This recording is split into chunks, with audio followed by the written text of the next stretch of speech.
Viewers, এই ধরনের design salwar আপনারা কিভাবে কাটিং করবেন সঠিক নিয়মে সঠিক মাপে। যে কাটিং করার ক্ষেত্রে অনেকের সমস্যা হয়, অনেকেই দেখা যায় দেখে দেখে ডিজাইনটা শিখে যায় যে জয়েন্ট লেসটা কীভাবে লাগাইতে হবে, কীভাবে নিচের ডিজাইনটা করতে হবে, কিন্তু কাটিংটার ক্ষেত্রে অনেকেরই প্রবলেম হয়। তো এই ভিডিওটা দেখলে আপনারা শিখে যাবেন। তো দেখেন, প্রথমত আমরা কাপড়টাকে 2টা বাস এভাবে দিয়ে নিছি। প্রথমত আপনারা যেই কাপড়টা আনবেন অবশ্যই আপনারা 2.5 গজ কাপড় আনার চেষ্টা করবেন, 2.5 গজ আনার চেষ্টা করবেন কাপড়। আর যদি 41-42 ইঞ্চি লম্বা হয় সেক্ষেত্রে আরও 4 গিরা কাপড় বেশি আনবেন, 3.5 গজ কাপড় আনবেন। যদি 41-42 ইঞ্চি লম্বা হয় 3.5 গজ কাপড় আনবেন, মানে আপনাদের কাজ করে আরাম পাবেন তখন কাপড় একটু বেশি হলেও। এটা অবশ্যই আপনারা চেষ্টা করবেন। তো নিচে আঁকা বাঁকা আছে যেহেতু এটা 3 পিসের একটা পিস, তো সেই জন্য আমরা আগে সমানভাবে হাফ ইঞ্চিতে দাগ দিয়ে নিলাম 2টা। তো এখন হচ্ছে আমরা এই যে নিচের যে ডিজাইনটা হবে সেটা হবে 4 ইঞ্চি চড়া হবে। তো 4 ইঞ্চি চড়াতে 4 ইঞ্চি এক্সট্রা ধরে নিতে হবে নিচে। তারপরে আমাদের লম্বা 37, আরও 2 ইঞ্চি এক্সট্রা নিলাম এলাস্টিকের জন্য।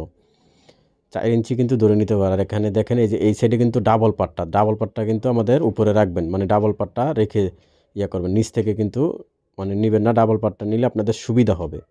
এটা বলে দিচ্ছি, ডাবল পাটটা নিলে সুবিধা হবে। তো এখন হাই হচ্ছে আমাদের 29 অথবা 30, মানে আপনারা 29-30 হলে 15, ঠিক আছে।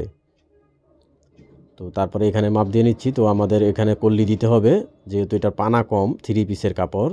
তো নিচে হচ্ছে মুহুরি আমাদের 11 ইঞ্চি, নিচে হচ্ছে 11 ইঞ্চি।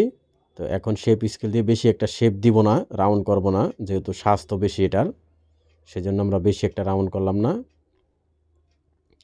তো তারপরে এখন আমরা এটা কাটিং করে নিব। কাটিং করে নিয়ে আপনাদেরকে দেখাবো হচ্ছে যে নিচের পায়ের মোহরির জন্য যে এক্সট্রা কাপড়টা 4 ইঞ্চি, 4 ইঞ্চি কিন্তু ডাবলে 4 ইঞ্চি, সিঙ্গেলে কিন্তু না। মানে 4 ইঞ্চি নিতে গেলে আমাদের 8 ইঞ্চি কাপড় নিতে হবে, ডাবল 8 ইঞ্চি কাপড় নিতে হবে। এই দেখেন 4 ইঞ্চি এক্সট্রা ধরে নিয়ে লম্বার মাপটা এভাবে দিতে হবে, মানে 4 ইঞ্চি তো আমাদের নিচে হবেই, সেই জন্য নিচেরটা ধরে নিতে হবে, নাহলে কিন্তু আবার লম্বা বেশি হয়ে যাবে। তারপরে আমরা এভাবে এটা দাগ অনুযায়ী কাটিং করব। তারপরে থাইয়ের এদিকে আমরা 1 ইঞ্চি এক্সট্রা রেখে, 1 ইঞ্চির মতন এক্সট্রা রেখে তারপরে কাটিং করে নিচ্ছি। তো এখন কল্লিটা আমরা বের করব, 2টা পার্ট এক্সট্রা নিব, 2টা পার্ট। এই যে দেখেন 2টা পার্ট নিলাম, 2টা পার্ট নিয়ে তারপরে এভাবে একটা বাঁশ দিব ত্রিভুজের মতন বাঁশ দিয়ে তারপরে কাটিং করে নিব কল্লিটা। এই কল্লিটা দিলে হয় কি, যারা স্বাস্থ্য বেশি আছে তাদের মানে বসতে সুবিধা হয়, হাইয়ের এদিকে টান খায় না।